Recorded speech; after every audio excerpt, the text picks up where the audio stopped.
ত্রিপুরার সর্বশেষ রাজা বীর বিক্রম কিশোর মানিক্য বাহাদুর, ইতিহাস পড়লে দেখা যায় 184 জন নাকি রাজা ছিল, সবাই উপজাতি বসে। আমি শেষের কথা বলছি, তারা তো অন্য কিছু দাবি করেনি। রাজন্য শাসনের অবসান চাই, বীর বিক্রম কিশোর মানিক্য বাহাদুরকে রাজা থাকতে আমরা দিতে চাই না, আমাদের মধ্যে কেউ রাজা হতে চাই, এরকম দাবি কিন্তু করে।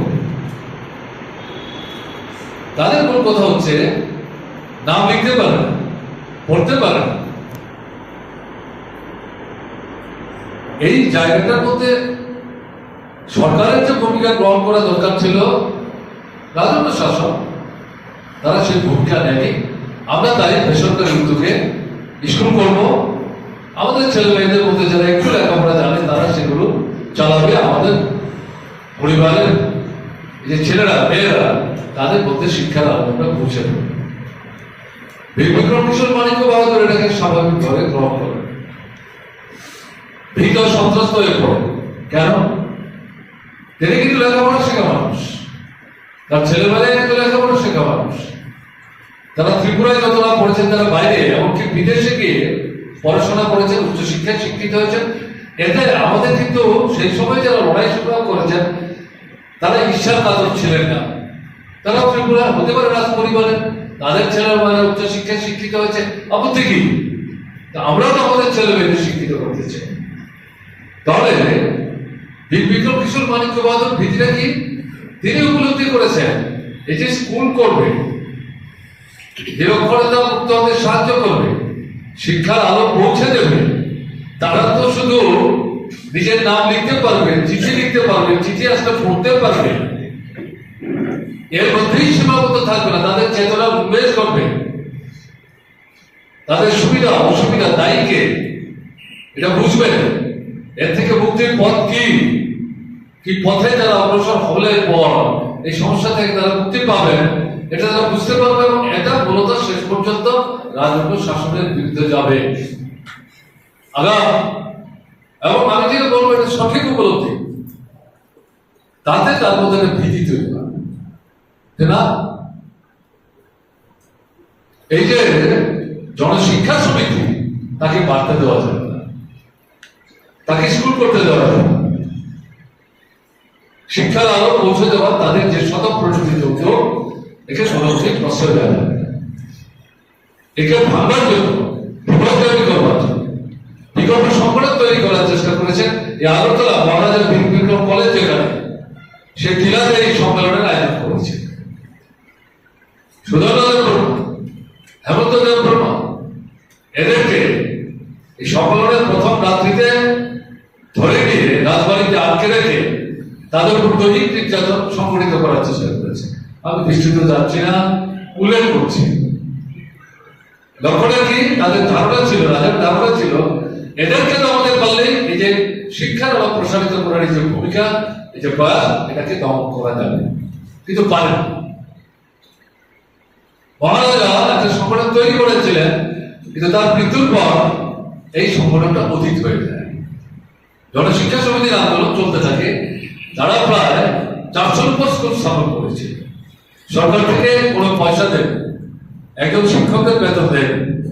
গ্রামে ঘুরে ঘুরে জনশিক্ষা সমিতি তাদের পরিবারের মধ্যে যে ছেলেরা মেয়েরা 7, 8, 9, 10 পর্যন্ত পড়াশোনা করতে পেরেছে, তাদেরকে বাছাই করে নিয়ে স্কুলগুলো চালাবার চেষ্টা করেছে। এবং তার পরিবার পরিজনদের প্রতি আমাদের সহানুভূতিও জ্ঞাপন করছি। শুরু থেকে দুজন কর্মীরা আপনাদের সঙ্গে কথা বলেছেন এবং ধনঞ্জয় ত্রিপুরার শহীদ হওয়ার পেছনে যে ঘটনা, সে সম্পর্কে সংক্ষেপে উল্লেখ করার চেষ্টা করেছে। আমি খুব বেশি সময় কথা বলবো না, অল্প সময়ের মধ্যে, কারণ এমনিতেই সভাটা আমাদের দেরি হয়ে গেছে। আপনারা ফিরে যাবেন, আমাদের আরো কিছু অন্যান্য নির্ধারিত কাজ আছে।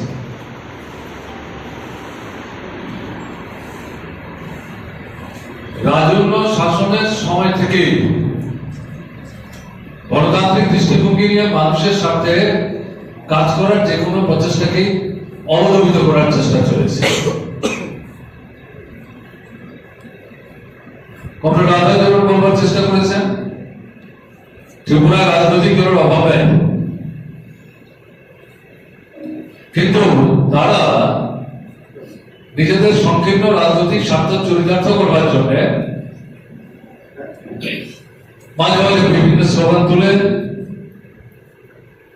হয়তো স্লোগানের মধ্যে ইতিবাচক দিক আছে, কিন্তু তার বাস্তবায়নের জন্য যে দৃষ্টিভঙ্গি নিয়ে আন্দোলন সংগ্রাম সংগঠিত করা দরকার, সেই সংগ্রামে অংশগ্রহণ করার পরিবর্তে তার বিরুদ্ধচারণ করে নানাভাবে চক্রান্ত ষড়যন্ত্র করে সেই আন্দোলনগুলিকে অবদমিত করার চেষ্টা করে, বিপদগামী করার চেষ্টা করে। এটা বাস্তব। সেদিক থেকে যেটা বলছি, আমাদের ত্রিপুরাতে রাজন্য শাসন ছিল এবং সামন্ততান্ত্রিক দৃষ্টিভঙ্গি রাজারা তার উপজাতি জনগণের অন্তর্ভুক্ত, তারা শাসন করেছেন, কিন্তু রাজ্যের এবং উপজাতি জনগণের কল্যাণে উন্নয়নে যে পদক্ষেপ গ্রহণ করা দরকার, ভূমিকা গ্রহণ করা দরকার, কর্মসূচি নেওয়া দরকার, তা কিন্তু তারা গ্রহণ করেনি। রাস্তাঘাট, জল, কল, স্কুল, হাসপাতাল, বিদ্যুৎ, সেচ, এই সব মিলিয়ে যদি দেখি আমরা, আমি সংক্ষেপ উল্লেখ করলাম। এবং সবচেয়ে বড় কথা হচ্ছে ত্রিপুরার জনগণের বৃহত্তম অংশ ছিলেন সেই সময় উপজাতি অংশের মানুষ। আদমশুমারিতে দেখা গেছে সেই সময়ে প্রায় 52 থেকে 55% ছিলেন উপজাতি অংশের মানুষ। বড় অংশ নিরক্ষর। এই পরিস্থিতিতে প্রথম উদ্যোগ গ্রহণ করে জনশিক্ষা সমিতি সভাপতি সুজন দেববর্মা, সাধারণ সম্পাদক হেমন্ত দেববর্মা, দশরথদেব কলেজের পড়ে তিনি হয়েছিলেন সহসভাপতি। সব মিলিয়ে 11 থেকে 12 জন করে এক কমিটি। তারা বেসরকারি উদ্যোগে, যেহেতু রাজন্য শাসন কোন উদ্যোগ নিল না, তারা এটা বুঝতে পারলেন যে আমরা যদি নিজের উদ্যোগ না নেই তাহলে আমাদের যে জনগণ, তাদের মধ্যে শিক্ষার আলো পৌঁছে দেওয়া যাবে না, তাদেরকে নিরক্ষরতার হাত থেকে মুক্ত করা যাবে না, এবং তা যদি করা না যায় তাদের চিন্তা, চেতনা, ভাবনা, তার মধ্যে উন্নতি ঘটানো এবং এই অবস্থা থেকে বেরিয়ে আসবার জন্য সামনের দিনে তাদের কি ভূমিকা গ্রহণ করা দরকার সেই সম্পর্কে সচেতন করে তোলা যাবে না, সংগ্রাম সংগঠিত করা যাবে না। এই যে দাবিগুলো দেখা গেল সারা ভারত কৃষক সভা, এটা অনুপজাতিদের কৃষক আন্দোলন, তারা এই দাবিগুলি সমর্থন করছে। এবং তখন দেখা গেল সিপিআই তারাও এই দাবিগুলি বিরোধিতা করছে না। তারা যে উপজাতিদের মধ্যে সংগঠন তৈরি করেছে তারা এটার বিরোধিতা করছে না, তারা এটাকে সমর্থন করছে। এই করতে করতে 1967 সাল উপজাতি যুব শক্তি তৈরি হয়েছে। এটা কংগ্রেসের মস্তিষ্ক প্রসূত রাজবাড়িতে বসেই রাজন্য শাসকদের সহযোগিতা নিয়েই এই সংগঠন তৈরি হয়। তারাও কিন্তু এই দাবিগুলি বিরোধিতা করে না, তারা এগুলো সমর্থন করে। তখন ছোটখাটো পরিসরে আন্দোলনগুলি সংগঠিত হচ্ছে, কিন্তু না রাজ্যের সরকার না কেন্দ্রের সরকার এই দাবিগুলি কার্যকরী করছে। এরকম পরিস্থিতিতে গণমুক্তি পরিষদ তারা সিদ্ধান্ত করলো যে এরা যখন অনেকেই সমর্থন করছে, মুক্তি পরিষদের সঙ্গে না, আমরা দেখি না একসাথে আন্দোলনটা করা যায়, তারা কনভেনশন ডাকবে। তাতে সিপিআই নেতৃত্বে পরিচালিত যে মুক্তি পরিষদ তারাও আসে, উপজাতি যুব সমিতি তারাও আসে, গণমুক্তি পরিষদ তারাও থাকলেন, উপজাতিদের মধ্যে যুবকদের সংগঠন তারাও থাকলেন। সেখানে আলাপ আলোচনা করে তারা দুদিনের কনভেনশন করলেন, করে 4 দফা দাবিতে ঐক্যবদ্ধ আন্দোলন হবে তার জন্য তারা সিদ্ধান্ত নিলেন। এবং দেখা গেল আস্তে আস্তে এটার জন্য প্রচার সংগঠিত হতে থাকে। সাধারণ মানুষ, উপজাতি অনুপজাতি উভয় অংশের মানুষের মানুষের মধ্যে এই দাবির মধ্যে একটা সমর্থন। এই না অনুপজাতি অংশের মানুষ কিন্তু উপজাতিদের সাথে আমরা এটাকে কেন সমর্থন করবো, এরকম সম্পূর্ণ দৃষ্টিভঙ্গি দেখায়নি।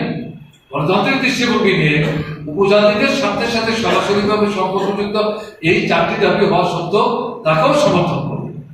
ফলে দেখা যাচ্ছে উপজাতি অনুপজাতি উভয়ের মধ্যে একটা সেখানে এই আন্দোলনটাকে শক্তিশালী করার একটা আগ্রহ লক্ষ্য করা যায়। এবং এই আন্দোলনটা যেহেতু রাজ্যে কংগ্রেস সরকার চলছে, তারা যেহেতু এই দাবিগুলি কার্যকরী করছে না, তার উপরেই সেখানে চাপটা এই আন্দোলনের মঞ্চ থেকে বাড়তে শুরু করে। এবং কেন রাজ্য সরকার এগুলি কার্যকরী করবে এবং কেন মহারাজা উপজাতিদের জন্য যে এলাকাটা সংরক্ষিত রাখার চেষ্টা করলো এটাকে কেন ভাঙলে, এবং রাজ্যপাল এখানে অর্ডিন্যান্স জারি করলো, বিধানসভায় নিয়ে যাওয়ার আগে অর্ডিন্যান্স জারি করে এটাকে আইনে পরিণত করে এই রিজার্ভটা ভেঙে দিলে, এটা কেন করলে, এই নিয়ে সেখানে দেখা গেল আন্দোলনটা আস্তে আস্তে বাড়তে শুরু করে। এবং এটা কংগ্রেস সরকারের বিরুদ্ধে ত্রিপুরা এটা একটা চেহারা এরকম একটা জায়গায় নিয়ে সিপিআইএম নেতৃত্ব এবং তাদের যে মুক্তি পরিষদ এবং টিউএস তাদের সঙ্গে একটা দুটো কর্মচারী সংগঠন তারা একসাথে মিলে ঠিক করলেন যে না, এই আন্দোলন আমরা থাকবো না। কারণ থেকে আপনারা শুনেছেন যে এটা তো বাঙালিরা চলে আসছে, এটা ট্রাইবেলদের জন্য। তো এই দাবিটা বাঙালিরা আসবে কেন? বাঙালিদের বাদ দিয়ে শুধু ট্রাইবেলরা এই আন্দোলন করবে। বাঙালি আসলে এই আন্দোলন আমরা থাকবো না, দর্শককে বুঝাবার চেষ্টা করে। আর এই ট্রাইবেল একসময় সংখ্যাগরিষ্ঠ ছিল, এখন সংখ্যার মধ্যে পরিণত হয়েছে। 34-35 ভাগ ছিল, 55-56 ভাগ। অবাঙাল অনুপজাতি যারা তারা সংখ্যায় বেশি, 10 ভাগের পর। এটা তো আমাদের ইচ্ছার উপর নির্ভর করে না। তাদের মধ্যে একটা গণতান্ত্রিক শক্তি বাঙালি হলো, তারা আমাদের এই দাবিকে সমর্থন করছেন। এটা তো আমাদের আন্দোলনটাকে শক্তিশালী হতে সাফল্য লাভ করতে সহায়ক হবে। এটাকে কেন বিরোধিতা করছে? আমরা তো এটাকে সমর্থন করি না। তারপরে দেখা গেল এরা যে বাঙালিদের নিয়ে আন্দোলন করতে রাজি না, তারা বললেন আপনারা যখন এই দৃষ্টিভঙ্গি নিয়ে চলবার চেষ্টা করছেন, আমরা আপনাদের সঙ্গে নাই, এই আন্দোলন কমিটি থেকে আমরা পদত্যাগ করছি এবং আমরা আমাদের মতো চলবো, আপনারা আপনাদের মতো করবো। পাশাপাশি জুলাই বাড়ি তখন অবিভক্ত বিলোনিয়া, এখন তো জুলাই বাড়ি শান্তিবাজার রোড থেকে হচ্ছে, এই অবিভক্ত বিলোনিয়া জুলাই বাড়িতে তহসিল অফিসকে সামনে রেখে তারা আইন অমান্য আন্দোলন অংশগ্রহণ করার চেষ্টা করে। অর্থাৎ পুলিশ বাধা দেবে, তারা ভাঙবে, তহসিল অফিসে যাবে, এই লক্ষ্য নিয়ে তারা অগ্রসরের চেষ্টা করেন। পুলিশ সেখানে তাদের বিরুদ্ধে গুলি চালায় এবং তথ্য থেকে দেখা গেছে এই আইন অমান্য আন্দোলন ভাঙবার জন্য জুলাই বাড়ি তখন পুলিশের নেতৃত্ব এবং জুলাই বাড়ি হচ্ছে আপনার সুক্ষর মহাজনদের একটা জায়গা, ব্যাংক মজুদারি করে বাজারে কৃত্রিম অভাব তৈরি করে বেশি মুনাফার জন্য অল্প একটা সংখ্যক অনুপজাতি অংশের আপনার বড় বড় কৃষক তারাই সমস্ত কিছু সেখানে নিয়ন্ত্রণ করতো। তারা মূলত কংগ্রেসের সমর্থক, তারা বসে ষড়যন্ত্র করে এদের একটা শিক্ষা দিতে হবে, এদেরকে এগুতে দেওয়া যাবে না, হ্যাঁ, কার্যকরী একটা ব্যবস্থা নাও। আমি দেখা গেল এই যে 2-3টা দিক থেকে মিছিল আসলো, ভালো ভালো জমায় বা 4 থেকে 500, সেই সময় জুলাই বাড়ির কোথাও জায়গায় 4 থেকে 500 উপজাতি অনুপজাতি অংশের মানুষ, সম্ভবত অনুপজাতি অংশের মানুষের ছিলেন সংখ্যায় বেশি, উপজাতি অংশের মানুষের ছিলেন। এটা পুলিশের মাথা খারাপ করে দিয়ে তারা যখন এখান থেকে পার্টি থেকে বেরিয়ে তহসিল অফিসের দিকে যাচ্ছিল, তাদের দিকে বন্দুক তাক করে এটা দেখে মানুষ অগ্রসর হওয়ার চেষ্টা করে তারা ফিরে আসেন, পার্টি অফিসের সামনে দাঁড়ান, সেখানে গুলি করেন এবং সেই পুলিশ অফিসারের নির্দেশে গুলি চলে, তাতে গিয়ে আমরা ধনঞ্জয় ত্রিপুরা লুটিয়ে পড়েন এবং তিনি প্রয়াত হন। আমরা বিকেল আমরা বিভিন্ন জায়গায় আন্দোলন সংগঠিত হয়েছে খবর নিয়েছি, আমরা আন্দোলনে অংশগ্রহণ করেছি, এরকম ঘটনা কোনো জায়গায় ঘটেনি, কিন্তু জুলাই বাড়িতে ঘটনা ঘটলো, ধনঞ্জয় ত্রিপুরা সেখানে জীবন দিলেন। তাহলে এই আন্দোলন ওখানে থেমে থাকবে। তারপর 6ই মার্চ এর প্রতিবাদে সারা ত্রিপুরা বন্ধ রাখা এবং সেই বন্ধ দারুণভাবে সফল হলো এবং তার পরবর্তী পর্যায়ে অন্যান্য আন্দোলনের কর্মসূচি ঘোষণা করা হলো যে আমাদের আন্দোলন থেমে থাকবে না, লাঠি গুলি চালিয়ে তাদের ব্যবহার করে আমাদের গণতান্ত্রিক যে দাবি, সেই দাবিগুলিকে দাবিয়ে রাখার যে চেষ্টা হচ্ছে, এটা আমাদের দাবি রাখতে পারবো না, আমরা মেনে নেব না। এই আন্দোলন চলবে এই দাবি আদায় না হওয়া পর্যন্ত। এই সময়ের মধ্যে গিয়ে জরুরি অবস্থা জারি এবং জরুরি অবস্থার আগে বিধানসভায় তখন আমরা সিপিআইএম এর 2 জন নির্দল সহ 18 জন এমএলএ কংগ্রেস দলের মধ্যে অন্তর্ভুক্ত হতো। এই সরকারটা টিকে রাখতে পারবে কিনা সমস্যা। এরকম পরিস্থিতিতে নিজেদের অস্তিত্ব রক্ষা করার জন্য মার্ক্সবাদী কমিউনিস্ট পার্টি সহ 2 জন নির্দল নিয়ে অমরেন্দ্র শর্মা এবং অজয় বিশ্বাস মার্ক্সবাদী কমিউনিস্ট পার্টির সমর্থনে নির্দল প্রার্থী সংবিধানে জয়যুক্ত হয়েছিলেন 18 জন। তাদেরকে গ্রেফতার করলাম এবং এখান থেকে ত্রিপুরার বাইরে দক্ষিণ ভারতে তাদেরকে নিয়ে গেল। এর মধ্যে জরুরি অবস্থা জারি হল এবং তখন গণতান্ত্রিক আন্দোলন করার কোন সুযোগ নেই। সেই জায়গাতে এই আন্দোলনকে এগিয়ে নিয়ে যাওয়া তখন কঠিন হয়ে পড়ে। পরবর্তী সময়ে জরুরি অবস্থা উঠে, লোকসভা নির্বাচন হয়, কংগ্রেস পরাস্ত হয়, প্রথম অকংগ্রেসী সরকার তৈরি হয় এবং আমাদের জানার জন্য বলছি, সেই লোকসভা নির্বাচনে এর আগের নির্বাচনে মার্ক্সবাদী কমিউনিস্ট পার্টির 2 জন প্রার্থী, একজন দর্শন একজন বীরেন্দ্র তারা জয়যুক্ত হয়েছিলেন। কিন্তু জরুরি অবস্থা তোলার করতে লোকসভা নির্বাচন আমাদের প্রস্তুতি আমরা নিতে পারিনি। এরকম একটা জায়গায় এই নির্বাচনে মার্ক্সবাদী কমিউনিস্ট পার্টি পরাস্ত হয়। নৃপেন চক্রবর্তী বীরেন্দ্র জায়গায় তাকে প্রার্থী করা হয়েছিল দর্শকদের তার পূর্ণ ভূমিকাকে ছট কেটেছে, বাস কাটেছে, নিজেরা মাথার ঘাম পায়ে ফেটেছে, রক্ত জল পড়েছে, নিজেরা স্কুল তৈরি করেছে।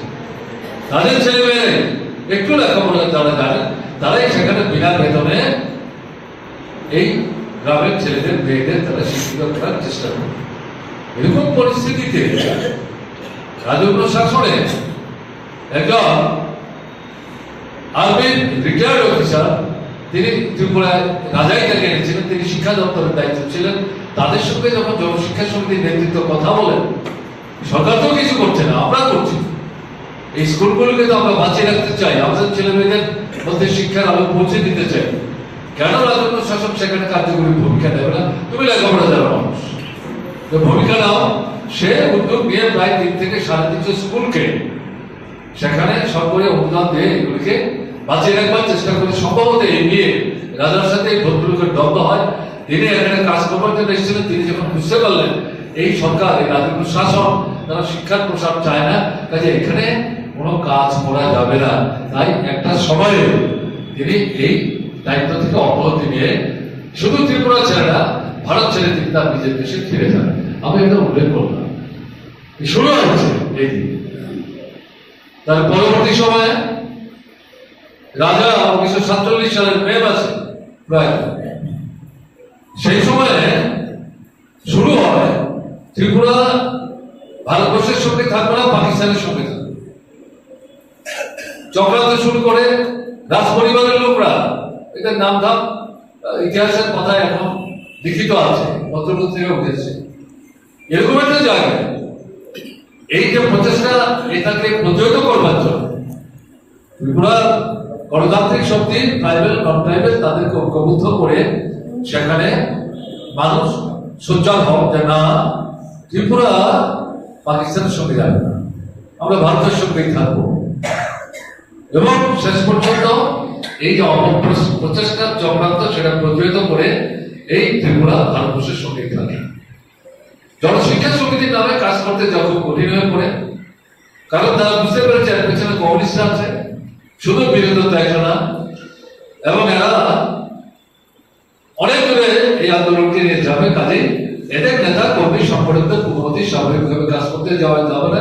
এই পরিস্থিতিতে তৎকালীন জনশিক্ষা সমিতির নেতৃত্ব দর্শকদের সহ বীরেন্দ্রদের উপস্থিতিতে অভুক্ত প্রভা সিপিআই নেতা ছিলেন, তখন একটাই পার্টি, কমিউনিস্ট পার্টি, তারা 4-5 মিলে 2 দিন যাবত আলোচনা করে সিদ্ধান্ত করে শুধু জনশিক্ষা সমিতির মাধ্যমে শিক্ষার আলো পৌঁছে দেওয়ার মধ্যে আমাদের প্রচেষ্টাকে যদি সীমাবদ্ধ রাখি তাহলে চলবে।